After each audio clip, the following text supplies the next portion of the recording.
નમસ્કાર વિદ્યાર્થી મિત્રો, જ્ઞાન સ્ટડી ઝોનમાં આપ સૌનું સ્વાગત કરું છું। ધોરણ 8 વિષય સામાજિક વિજ્ઞાન, પાઠ નંબર 1 ભારતમાં યુરોપિયન પ્રજાનું આગમન। વિદ્યાર્થી મિત્રો, આ અગાઉ આપણે આ પાઠને લગતા પ્રથમ ભાગના વિડીયોને જોયો હશે। તેમાં આપણે શીખ્યા હતા કે યુરોપના દેશોના વિવિધ ભાગની પ્રજાઓ ભારતમાં જમીન માર્ગે વેપાર કરવા આવતી હતી, પરંતુ તુર્ક મુસ્લિમ પ્રજાએ કોન્સ્ટેન્ટિનોપલ સ્થાન પર આક્રમણ કરી તે સ્થાન જીતી લીધું। તેથી યુરોપના વિવિધ દેશોના લોકો ભારતમાં જળમાર્ગ શોધી ભારતમાં વેપાર કરવા આવવા લાગ્યા। આપણે પ્રથમ વિડીયોમાં ઇટાલી દેશના સાહસિક નાવિક ક્રિસ્ટોફર કોલંબસ વિશે શીખ્યા હતા।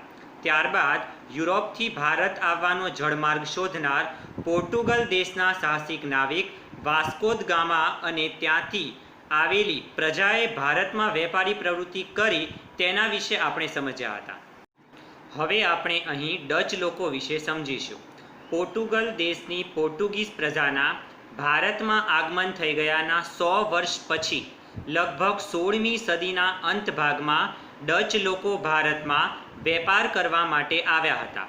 આ ડચ લોકો હોલેન્ડ દેશ એટલે કે હાલનો નેધરલેન્ડ દેશ ત્યાંના રહેવાસી હતા। ડચ લોકોએ ભારતમાં આવી સૌ પ્રથમ પુલિકટ અને મદ્રાસ એટલે કે હાલનું ભારતનું ચેન્નઈ સ્થાન ત્યાં તેમણે પોતાની કોઠીઓ એટલે કે વેપારી મથકો સ્થાપ્યા। ઈસવીસન 1663માં તેમણે આગ્રામાં પણ પોતાના વેપારી મથકો સ્થાપ્યા। ડચ લોકો ભારતમાં વેપારી પ્રવૃત્તિ કરતા હતા તે દરમિયાન ભારતમાં અંગ્રેજ લોકો પણ વેપાર કરવા માટે અહીં પહોંચી ગયા। આ અંગ્રેજો સાથે વેપાર કરવાની સ્પર્ધામાં ડચ લોકો ટકી શક્યા નહીં અને ભારત છોડી પોતાના દેશ તે લોકો પરત જતા રહ્યા। ડચ લોકો વિશે જે કંઈ પણ સમજ્યા તેને મુદ્દા પ્રમાણે ફરી એકવાર સમજવાનો પ્રયત્ન કરીએ। ડચ લોકો હોલેન્ડ એટલે કે હાલનું નેધરલેન્ડ દેશના વતની હતા। ડચ લોકો ભારતમાં વેપાર કરવાના અર્થે લગભગ 16મી સદીના અંત ભાગમાં આવ્યા હતા। ડચ લોકોએ સૌ પ્રથમ પુલિકટ અને મદ્રાસ એટલે કે હાલનું ચેન્નઈ શહેરમાં કોઠીઓ સ્થાપી હતી। ઈસવીસન 1663માં ડચ લોકોએ આગ્રામાં પણ કોઠીઓ એટલે કે વેપારી મથકો સ્થાપ્યા હતા। ડચ લોકોના આ સમય દરમિયાન ભારતમાં અંગ્રેજો આવી પહોંચ્યા અને ડચ લોકો અંગ્રેજો સામે સ્પર્ધામાં ટકી શક્યા નહીં। હવે વિદ્યાર્થી મિત્રો, આપણે ફ્રેન્ચ લોકો વિશે સમજીશું। ભારતમાં વેપાર કરવાના હેતુથી ફ્રેન્ચ લોકોએ ઈસવીસન 1664માં ફ્રેન્ચ ઈસ્ટ ઇન્ડિયા નામની કંપનીની સ્થાપના કરી। ફ્રેન્ચોએ સૌ પ્રથમ સુરત અને ત્યારબાદ પોંડિચેરી એટલે કે હાલનું ભારતનું પોંડિચેરી સ્થાન ત્યાં તેમણે કોઠી એટલે કે વેપારી મથક સ્થાપ્યા। આ ફ્રેન્ચોની કંપનીનો વડો અધિકારી દુપ્લે હતો, જે ભારતના બધા જ ભાગોમાં વેપાર કરવાની ઈચ્છા રાખતો હતો। યુરોપની બે બળવાન પ્રજા તે સમય દરમિયાન ભારતમાં વેપાર કરવા માટે હરીફાઈ કરી રહી હતી। વિદ્યાર્થી મિત્રો, કઈ એ બંને બળવાન પ્રજા જે ભારતમાં હતી? એક તો ફ્રેન્ચ લોકો હતા અને બીજા હતા અંગ્રેજો। અંગ્રેજો અને ફ્રેન્ચો આ બંને પ્રજા ભારતની અંદર વેપાર કરવા માટે હરીફાઈ કરી રહી હતી। અંગ્રેજો અને ફ્રેન્ચો વચ્ચે વારંવાર વેપાર કરવાની હરીફાઈમાં લડાઈઓ થતી રહેતી હતી, જેમાં અંતે અંગ્રેજો જીતી ગયા। ફ્રેન્ચ પ્રજા પાસે માત્ર છેવટે પોંડિચેરી, માહે, ચંદ્રનગર અને થાણા જેવા દક્ષિણ ભારતના સ્થાનો વેપારી પ્રવૃત્તિ કરવા માટે રહ્યા હતા। ફ્રેન્ચ લોકો વિશે આપણે જે માહિતી અહીં જોઈ તેને ફરીથી એકવાર મુદ્દા પ્રમાણે સમજવાનો પ્રયત્ન કરીએ। ફ્રેન્ચ લોકોએ ભારતમાં વેપાર કરવાના હેતુથી ઈસવીસન 1664માં ફ્રેન્ચ ઈસ્ટ ઇન્ડિયા નામની કંપની સ્થાપી હતી। ભારતમાં વેપાર કરવા માટે આવનાર સૌ પ્રથમ યુરોપિયન પ્રજા પોર્ટુગીઝો હતા અને છેલ્લે ફ્રેન્ચો આવ્યા હતા। ફ્રેન્ચની કંપનીનો વડો અધિકારી દુપ્લે હતો। ફ્રેન્ચોએ ભારતમાં સૌપ્રથમ સુરત અને પોંડિચેરીમાં કોઠીઓ સ્થાપી હતી।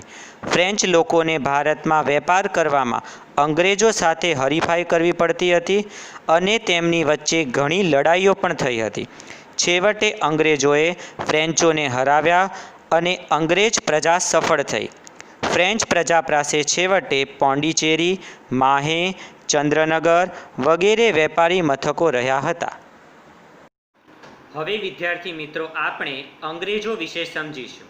એ અંગ્રેજો જેને ભારતને લાંબા સમય સુધી ગુલામ બનાવીને રાખ્યો હતો. ભારત સાથે વેપાર કરી અને ધનવાન બનવા માટે ઈસવીસન 1600માં ઇંગ્લેન્ડની રાણી એલિઝાબેથે ઇંગ્લેન્ડમાં ઈસ્ટ ઇન્ડિયા કંપનીની સ્થાપના કરી હતી. ઈસ્ટ ઇન્ડિયા કંપનીની સ્થાપના ઈસવીસન 1600માં રાણી એલિઝાબેથ દ્વારા ઇંગ્લેન્ડની અંદર કરવામાં આવી હતી. ઈસવીસન 1608માં અંગ્રેજોનું પહેલું વહાણ ભારતમાં વેપાર કરવા માટે સુરત બંદરે આવ્યું હતું. ભારતમાં વેપાર કરવા, ધનવાન થવાની ઈચ્છા રાખવા 1608માં પહેલું વહાણ હિન્દુસ્તાનના સુરત બંદરે આવ્યું હતું અને તે સમયે ભારતમાં પ્રથમવાર પગ મૂકનાર તે જહાજનો કપ્તાન હોકિન્સ હતો. તે સમયે સુરત આવી ત્યાંના રાજા જહાંગીરને તે મળ્યો. તે વખતે સુરતમાં રાજા જહાંગીરનું શાસન હતું. તેણે આવી રાજા જહાંગીર પાસે વેપાર કરવાની પરવાનગી માંગી, પરંતુ રાજા જહાંગીરે તેને વેપાર કરવાની પરવાનગી આપી નહીં. ત્યારબાદ થોડા સમય પછી બીજો અંગ્રેજ અધિકારી સર ટોમસ રો ભારત આવ્યો અને તેણે જહાંગીર પાસેથી ફરીથી સુરતમાં પ્રથમ કોઠી સ્થાપવાની પરવાનગી માંગી અને રાજા જહાંગીરે સર ટોમસ રોને સુરતમાં કોઠી સ્થાપવાની પરવાનગી આપી અને અંગ્રેજોએ પોતાનું પ્રથમ વેપારી મથક સુરતમાં સ્થાપ્યું હતું. ત્યાર પછી અંગ્રેજો દિલ્હીની ગાદી પર બેઠેલા તે સમયના બાદશાહ શાહજહાં પાસે જઈ તે લોકોએ ત્યાંથી બંગાળમાં ભારતનો સૌથી મોટો પ્રાંત તે સમયમાં બંગાળ ગણાતો હતો.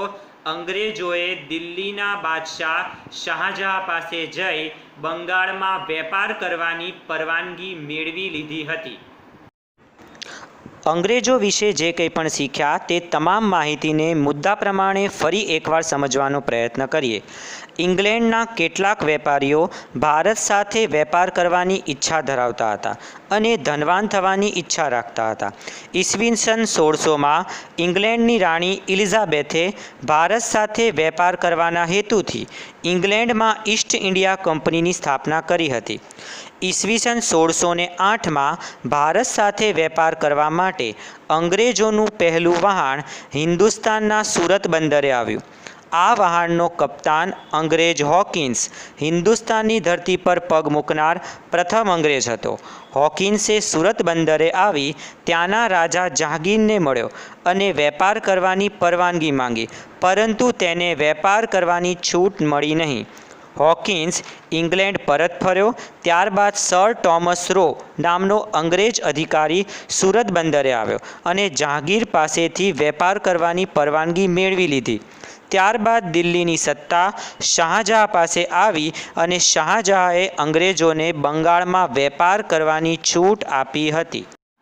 હવે આપણે અંગ્રેજોએ બંગાળમાં વેપાર કેવી રીતે કર્યો તેના વિશે સમજીશું. અંગ્રેજોએ ઈસવીસન 1651માં બંગાળના હુગલી નદીના કિનારે વેપાર કરવાની શરૂઆત કરી અને ત્યાં જ પોતાની કોઠીઓ સ્થાપી. આસપાસ કિલ્લાઓ બાંધ્યા તેમજ પોતાના અને કિલ્લાઓના રક્ષણ માટે સૈનિકો રાખ્યા. અંગ્રેજોએ દિલ્હીની ગાદી પર બેઠેલા તે સમયમાં મુગલ બાદશાહ ઔરંગઝેબને વર્ષમાં નક્કી કરેલી રકમ આપીશું અને તેના બદલામાં બંગાળમાં કરવેરા ભર્યા વગર વેપાર કરીશું તેવી પરવાનગી મેળવી લીધી. ફરી એકવાર સમજીએ. અંગ્રેજોએ તે સમયમાં દિલ્હીની ગાદી પર બેઠેલા મુગલ બાદશાહ ઔરંગઝેબને એવું કહ્યું કે અમે તમને ચોક્કસ નક્કી કરેલી રકમ વાર્ષિક સ્વરૂપે આપીશું, તેના બદલામાં કોઈ પણ પ્રકારના કરવેરા ભર્યા વિના બંગાળમાં વેપાર કરીશું. અહીં વાર્ષિક ખંડણી એવો શબ્દ પ્રયોગ થયો છે, જેનો અર્થ એવો થાય છે કે વર્ષમાં નક્કી કરેલી રકમ ચૂકવી આપવી. હવે અંગ્રેજો બંગાળમાં કરવેરા ભર્યા વગર જ વેપાર કરવા લાગ્યા અને વધુને વધુ ધન કમાવવા લાગ્યા. બંગાળમાં અન્ય વેપારીઓ સાથે હરીફાઈ કરવા લાગ્યા. અંગ્રેજો બંગાળમાં કરવેરા ભર્યા વગર બંગાળમાં વેપાર કરતા હતા, જેથી બંગાળની કરવેરાની આવક ઘટી ગઈ. તેનો વિરોધ બંગાળના તે સમયના નવાબ મુર્શિદ અલી ખાને કર્યો. આ વિવાદ વધતો રહ્યો અને અંતે 1757માં પ્લાસીનું યુદ્ધ અસ્તિત્વમાં આવ્યું. આપણે અહીં 3 નકશા આપેલા છે, તેને પણ ધ્યાનપૂર્વક જોઈ લઈએ. ભારતમાં 1797માં અહીં આપણે જોઈ શકીએ છીએ કે બ્રિટિશ શાસન એટલે કે અંગ્રેજોનું વર્ચસ્વ ભારતના કયા કયા સ્થાન પર હતું. તે વધીને 1840માં ઘણા બધા ભારતના સ્થાનોમાં થઈ ગયું હતું. તે વધીને આપણે જોઈએ તો 1857 સુધીમાં ભારતના ઘણા બધા સ્થાન પર અંગ્રેજોએ પોતાનું વર્ચસ્વ ધરાવ્યું હતું. અંગ્રેજોએ બંગાળમાં કરેલા વેપારની માહિતીને આપણે અહીં મુદ્દા પ્રમાણે ફરી એકવાર સમજવાનો પ્રયત્ન કરીએ. ઈસવીસન 1651માં બંગાળની હુગલી નદીના કાંઠે અંગ્રેજોએ પ્રથમવાર વેપાર કરવાની શરૂઆત કરી અને ત્યાં કોઠીઓ સ્થાપી, આજુબાજુ કિલ્લાઓ બાંધ્યા. પોતાના અને કિલ્લાના રક્ષણ માટે અંગ્રેજોએ સૈનિકો રાખ્યા હતા. મુગલ બાદશાહ ઔરંગઝેબને વાર્ષિક રકમ આપી તેના બદલામાં બંગાળમાં કરવેરા આપ્યા વિના બંગાળમાં વેપાર કરવાની પરવાનગી અંગ્રેજોએ મેળવી લીધી. અંગ્રેજો દ્વારા સ્થાપવામાં આવેલી ઈસ્ટ ઇન્ડિયા કંપની વધુને વધુ ધન કમાવવા માટે હરીફાઈમાં લાગી ગઈ હતી. ઈસ્ટ ઇન્ડિયા કંપનીના અંગ્રેજ અધિકારીઓ બંગાળમાં વેપાર કરતા, પરંતુ બંગાળમાં કરવેરા આપતા નહીં. તેથી બંગાળની કરવેરાની આવક ઘટી ગઈ. બંગાળમાં કરવેરાની આવક ઘટી, તેથી બંગાળના નવાબ મુર્શિદ અલી ખાને તેનો વિરોધ કર્યો. આ વિવાદ દિન પ્રતિદિન વધતો રહ્યો, જેથી ઈસવીસન 1757માં પ્લાસીનું યુદ્ધ અસ્તિત્વમાં આવ્યું હતું. હવે વિદ્યાર્થી મિત્રો, આપણે પ્લાસીનું યુદ્ધ કેવી રીતે થયું તે વિશે સમજીશું. આપણે અહીં એ શીખ્યા કે બંગાળમાં અંગ્રેજો કરવેરા ભર્યા વિના વેપારી પ્રવૃત્તિ કરતા હતા. ઈસવીસન 1756માં સિરાજ ઉદ દૌલા બંગાળનો નવાબ બન્યો. તેનું અંગ્રેજો પર ઘણું વર્ચસ્વ હતું. અંગ્રેજો તેનાથી ડરતા પણ હતા. સિરાજ ઉદ દૌલાએ એકવાર અંગ્રેજો દ્વારા સ્થાપેલી ઈસ્ટ ઇન્ડિયા કંપનીને એવો હુકમ કર્યો કે તેઓ બંગાળમાં સ્થાપેલી તેમની કોઠીઓની ફરતે જે કિલ્લેબંધી કરી છે તે ન કરે, કરવેરા ભરીને બંગાળમાં વેપાર કરે. પરંતુ અંગ્રેજોએ બંગાળમાં સિરાજ ઉદ દૌલાના આદેશને ન માન્યો અને કરવેરા ભર્યા વગર જ વેપારની પ્રવૃત્તિઓ બંગાળમાં તેમણે ચાલુ રાખી. ગુસ્સે થયેલા સિરાજ ઉદ દૌલાએ 30,000 સૈનિકોની મદદથી અંગ્રેજોની કોઠીઓને તોડી નાખી, અંગ્રેજોને બંદી બનાવ્યા અને તેમના વહાણોને જપ્ત કર્યા. તે સમયે અંગ્રેજ અધિકારી રોબર્ટ ક્લાઇવ એ સિરાજ ઉદ દૌલાને મારી નાખવા માટે કાવતરું ઘડવા લાગ્યો. રોબર્ટ ક્લાઇવે સિરાજ ઉદ દૌલાના સેનાપતિ મીર જાફરને બંગાળનો નવાબ બનાવવાની લાલચ આપી અને તેની મદદથી ઈસવીસન 1757માં ગંગા નદીના કિનારે આવેલા પ્લાસી નામના સ્થાન પર સિરાજ ઉદ દૌલા અને અંગ્રેજો વચ્ચે જે યુદ્ધ થયું તેમાં સિરાજ ઉદ દૌલાનું દગાથી ખૂન થયું અને અંગ્રેજો જીતી ગયા.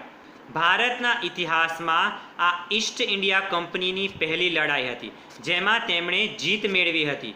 આ યુદ્ધને પ્લાસીનું યુદ્ધ એટલા માટે કહેવામાં આવે છે કે જે સ્થાન પર આ યુદ્ધ થયું હતું તે ગંગા કિનારાનો પ્લાસી નામનું સ્થાન હતું, જેનું મૂળ નામ પ્લાસી નહીં પરંતુ પલાશી છે. ત્યાં પલાશ એટલે કે ખાખરાના વૃક્ષો થાય છે, જેના પર લાલ રંગના ફૂલો ઉગે છે, જેનો ઉપયોગ ગુલાલ અને હોળીના રંગોની બનાવટમાં કરવામાં આવે છે. પ્લાસીના યુદ્ધ વિશે આપણે જે કંઈ પણ શીખ્યા તેને મુદ્દા પ્રમાણે ફરી એકવાર સમજવાનો પ્રયત્ન કરીએ. 1756માં સિરાજ ઉદ દૌલા બંગાળનો નવાબ બન્યો. અંગ્રેજો પર સિરાજ ઉદ દૌલાની ધાક હતી. સિરાજ ઉદ દૌલાએ અંગ્રેજોને કોઠીઓની ફરતે કિલ્લાઓ બાંધવાની મનાઈ ફરમાવી તેમજ શરતોનું પાલન કરી બંગાળમાં કાયદેસરના કરવેરા ભરી વેપાર કરવા જણાવ્યું. અંગ્રેજોએ નવાબ સિરાજ ઉદ દૌલાના આદેશોનું પાલન ન કર્યું અને તે તરફ ધ્યાન ન આપી કરવેરા ભર્યા વગર વેપારની પ્રવૃત્તિઓ કરતા રહ્યા. ગુસ્સે થયેલા બંગાળના નવાબ સિરાજ ઉદ દૌલાએ અંગ્રેજોની કોઠી એટલે કે તેમના વેપારી મથકો પર 30,000 સૈનિક સાથે લશ્કરી હુમલો કર્યો અને અંગ્રેજોને કેદ કર્યા. સાથે સાથે તેમના વહાણો જપ્ત કર્યા. અંગ્રેજ અધિકારી રોબર્ટ ક્લાઇવની આગેવાની હેઠળ અંગ્રેજ સૈન્યએ નવાબ સિરાજ ઉદ દૌલા પર વળતો હુમલો કર્યો. રોબર્ટ ક્લાઇવે સિરાજ ઉદ દૌલાના એક સેનાપતિ મીર જાફરને બંગાળનો નવાબ બનાવવાની લાલચ આપી અને બંગાળનો નવાબ બનાવવાની લાલચ આપી તે મીર જાફરની મદદથી રોબર્ટ ક્લાઇવે દગાથી સિરાજ ઉદ દૌલાનો પરાજય આપ્યો. આમ પ્લાસીનું યુદ્ધ ઈસવીસન 1757માં બંગાળના નવાબ અને સિરાજ ઉદ દૌલા વચ્ચે થયું હતું. આ યુદ્ધમાં સિરાજ ઉદ દૌલાની હાર થઈ અને અંગ્રેજોની જીત થઈ હતી. પ્લાસીના યુદ્ધથી ભારતમાં અંગ્રેજોની સત્તાની શરૂઆત થઈ. આ યુદ્ધથી ભારતનો ઇતિહાસ બદલાયો. હવે વિદ્યાર્થી મિત્રો આપણે બક્સરની લડાઈ વિશે શીખીશું. આપણે અગાઉ જોઈ ગયા કે પ્લાસીના યુદ્ધમાં રોબર્ટ ક્લાઇવે સિરાજ ઉદ દૌલાના સેનાપતિ મીર જાફરને બંગાળનો નવાબ બનાવવાની લાલચ આપી અને ત્યારબાદ દગાથી સિરાજ ઉદ દૌલાનું ખૂન કરી નાખ્યું. ત્યારબાદ પ્લાસીના યુદ્ધ પછી મીર જાફર જે સેનાપતિ હતો તેને બંગાળનો નવાબ બનાવી દેવામાં આવ્યો. પરંતુ ઈસ્ટ ઇન્ડિયા કંપનીને એવો વ્યક્તિ જોઈતો હતો જે ઈસ્ટ ઇન્ડિયા કંપનીના કહેવા મુજબ બંગાળના કાર્ય કરે. મીર જાફર ઘણી વખત ઈસ્ટ ઇન્ડિયા કંપનીના કાર્યનો વિરોધ કરતો હતો. તેથી ઈસ્ટ ઇન્ડિયા કંપનીએ તેને બંગાળના નવાબ પદ પરથી દૂર કરી તેના સ્થાને મીર જાફરના જમાઈ મીર કાસિમને બંગાળનો નવાબ બનાવી દીધો. યાદ રાખીએ, મીર જાફર બંગાળનો નવાબ બન્યો. તે ઈસ્ટ ઇન્ડિયા કંપનીના કાર્યની અંદર હસ્તક્ષેપ એટલે કે દખલગીરી કરતો હતો. તે અમુક કાર્યમાં ઈસ્ટ ઇન્ડિયા કંપનીનો વિરોધ કરતો હતો. તેથી અંગ્રેજોએ બંગાળના નવાબ પદ પરથી મીર જાફરને દૂર કર્યો અને તેના સ્થાન પર મીર કાસિમ જે મીર જાફરનો જમાઈ હતો તેને બંગાળનો નવો નવાબ બનાવવામાં આવ્યો. મીર કાસિમ બંગાળનો નવો નવાબ બન્યો. પરંતુ નવાબ બન્યા પછી મીર કાસિમ ઈસ્ટ ઇન્ડિયા કંપનીને હેરાન કરવા લાગ્યો. તેથી અંગ્રેજોએ તેને નવાબ પદ પરથી હટાવવા વિચાર કર્યો. બંગાળના નવાબ પદ પર બની રહેવા માટે અને બંગાળનો નવાબ લાંબા સમય સુધી બની રહેવા માટે મીર કાસિમે અયોધ્યાના નવાબ અને મુગલ બાદશાહ શાહ આલમની મદદથી એક મોટી સંયુક્ત સેના તૈયાર કરી. યાદ રાખીએ, કોની મદદથી? તો બંગાળનો નવાબ લાંબા સમય સુધી બની રહેવા માટે મીર કાસિમે અયોધ્યાના નવાબ અને મુગલ બાદશાહ શાહ આલમની મદદથી એક મોટી સંયુક્ત સેના તૈયાર કરી. ઈસવીસન 1764માં બક્સર નામના સ્થાન પર અંગ્રેજો અને મીર કાસિમની સંયુક્ત સેનાની વચ્ચે યુદ્ધ થયું, જેમાં મીર કાસિમની હાર થઈ અને અંગ્રેજો જીતી ગયા. મીર કાસિમના હારી ગયા પછી અંગ્રેજોએ ફરીથી મીર જાફરને બંગાળનો નવાબ બનાવી દીધો. ઈસવીસન 1765માં મીર જાફરનું પણ મૃત્યુ થયું અને ત્યારબાદ રોબર્ટ ક્લાઇવ પોતે બંગાળનો નવાબ બની ગયો. આમ આ યુદ્ધ પછી ધીરે ધીરે અંગ્રેજોની સત્તા સમગ્ર ભારતની અંદર વધવા લાગી અને ભારત લાંબા સમય માટે ગુલામીની સાંકળોમાં જકડાઈ ગયું. અહીં આપણે બક્સરની લડાઈ વિશે જે કંઈ પણ શીખ્યા તેને મુદ્દા પ્રમાણે ફરી એકવાર સમજવાનો પ્રયત્ન કરીએ. પ્લાસીના યુદ્ધ પછી અંગ્રેજોએ મીર જાફરને બંગાળનો નવાબ બનાવી દીધો હતો. પરંતુ ઈસ્ટ ઇન્ડિયા કંપનીના અધિકારી અંગ્રેજોએ એવો માણસ જોઈતો હતો જે તેમના ઈશારાથી કામ કરે. મીર જાફર ઘણીવાર અંગ્રેજ ઈસ્ટ ઇન્ડિયા કંપનીના કાર્યનો વિરોધ કરતો હતો, જે અંગ્રેજોને ન ગમ્યું. અંગ્રેજોએ મીર જાફરને દૂર કરી તેના સ્થાન પર તેના જમાઈ મીર કાસિમને બંગાળનો નવાબ બનાવી દીધો. પરંતુ બંગાળનો નવાબ બન્યા પછી મીર કાસિમ અંગ્રેજોને પરેશાન કરવા લાગ્યો. તેથી અંગ્રેજોએ તેને પણ બંગાળના નવાબ પદ પરથી દૂર કરવાનો નિર્ણય લીધો. મીર કાસિમે અંગ્રેજો સાથે યુદ્ધ કરવા માટે અયોધ્યાના નવાબ અને મુગલ બાદશાહ શાહ આલમના લશ્કરી સૈનિકોની મદદથી સંયુક્ત સેના તૈયાર કરી. મીર કાસિમ અને અંગ્રેજો વચ્ચે ઈસવીસન 1764માં બક્સરના મેદાનમાં યુદ્ધ થયું. બક્સરના યુદ્ધમાં અંગ્રેજોની જીત થઈ. મીર કાસિમને બંગાળના નવાબ પદ પરથી દૂર કરી ફરી મીર જાફરને બંગાળનો નવાબ બનાવવામાં આવ્યો. ઈસવીસન 1765માં મીર જાફરનું મૃત્યુ થયું. મીર જાફરના મૃત્યુ બાદ રોબર્ટ ક્લાઇવ પોતે બંગાળનો નવાબ બની ગયો. આમ બંગાળથી શરૂ થઈ અંગ્રેજ શાસન સંપૂર્ણ ભારતમાં ફેલાઈ ગયું અને ભારતને ગુલામ બનાવ્યો હતો.